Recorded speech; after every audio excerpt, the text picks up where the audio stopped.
देश के लिए शहीद हो जाना बहुत गर्व की बात होती है, जवानों के लिए और उनके परिवारों के लिए भी। पर एक जवान के शहीद हो जाने के बाद उसके परिवार को बहुत तकलीफें झेलनी पड़ती हैं। जवानों का जीवन बहुत मुश्किल से भरा होता है और उनके परिवारों का भी। दीपचंद प्रख्यात भी एक ऐसे सैनिक है जिनकी कहानी काफी प्रेरणादायक है और ऐसे लोग ही हमारे देश के सुपर हीरोज हैं। उन्होंने कारगिल और कश्मीर युद्ध में अपने दोनों पैर और एक हाथ खो दिया, जिसके बाद इनके जीवन में बहुत सी मुश्किलें आईं, पर इन्होंने अपनी मजबूरियों के सामने कभी हार नहीं मानी। वे हरियाणा के हिसार के रहने वाले हैं। दीपचंद अपने सैन्य प्रशिक्षण के लिए महाराष्ट्र आए थे। उन्होंने 1989 लाइट रेजिमेंट में एक बहादुर गदर के रूप में शुरुआत की थी।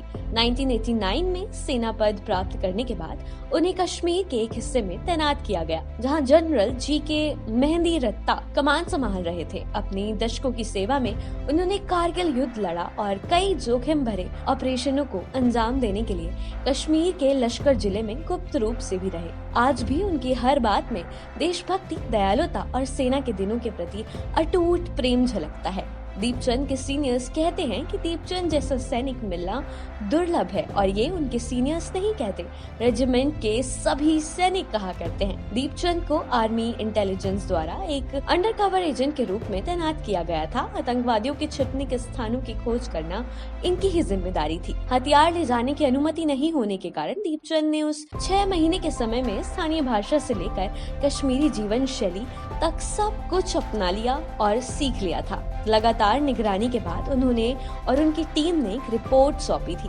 जिसमें ये कहा गया था कि दरगाम नामक गांव में जहां सिर्फ 50-60 घर हैं, वहां आतंकवादी गतिविधियां हो रही हैं। दीपचंद की मदद की वजह से एक योजना तैयार की गई। किसी को भी घर में प्रवेश करने या छोड़ने से मना करते हुए पूरे दिन और रात तक गोलीबारी जारी रही।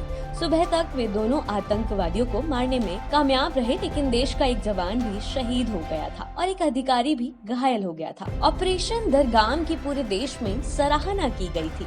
दीपचंद की रेजिमेंट उस समय राजस्थान में तैनात थी। पूरे दिन और रातों तक नींद न आने के कारण उनकी रेजिमेंट लगातार स्टैंड बाय मोड पर थी।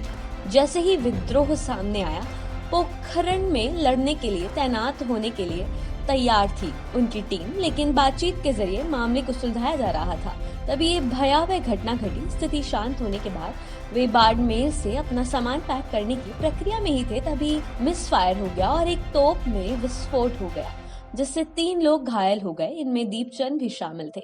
एक ऐसा सैनिक जो कारगिल और कश्मीर में बहादुरी से लड़ा और मौत से बच गया, इस तरह के एक विस्फोट में बेरहमी से घायल हो गया। दीपचंद की हालत ऐसी थी कि डॉक्टरों ने जवाब दे दिया था। दीपचंद का बहुत खून बह गया था और उनके दोनों पैर और एक हाथ काटना पड़ा था, और इस बात की कोई उम्मीद नहीं थी कि वो बच जाएंगे।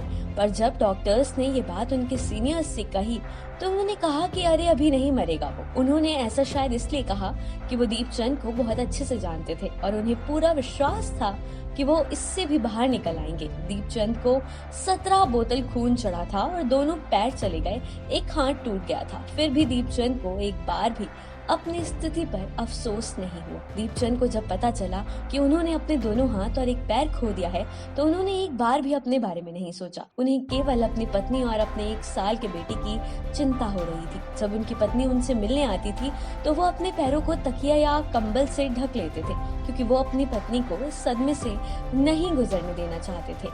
आज वो बिल्कुल आत्मनिर्भर तरीके से अपनी जिंदगी जी रहे हैं। अस्पताल में ऐसे सैकड़ों घायल सैनिक थे, जिनमें से कई जीवित थे, लेकिन लगभग बेजान लाशों की तरह पड़े हुए थे।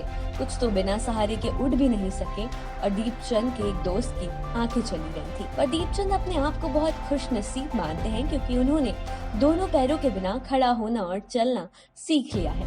उनके 2 बेटे हैं और उनकी हमेशा से ख्वाहिश थी कि उनकी एक बेटी भी हो, तो उन्होंने एक बच्ची को गोद ले लिया है। आज दीपचंद और उनका पूरा परिवार बहुत खुश है। दीपचंद का कहना है कि हमें हमेशा पॉजिटिव सोचना चाहिए और उन लोगों के बारे में सोचना चाहिए जिनके पास वो भी नहीं है जो आपके पास है, और हमारे पास जो भी है उसके लिए हमें दीपचंद ने अपना खुद का प्रोविजन स्टोर शुरू कर दिया है। उनके स्टोर में एक बार आग भी लग गई थी, जिसमें उन्हें 3-4 लाख रुपए का नुकसान हो गया था, पर वो एक बार आग के मुंह से फिर बाहर आ गए।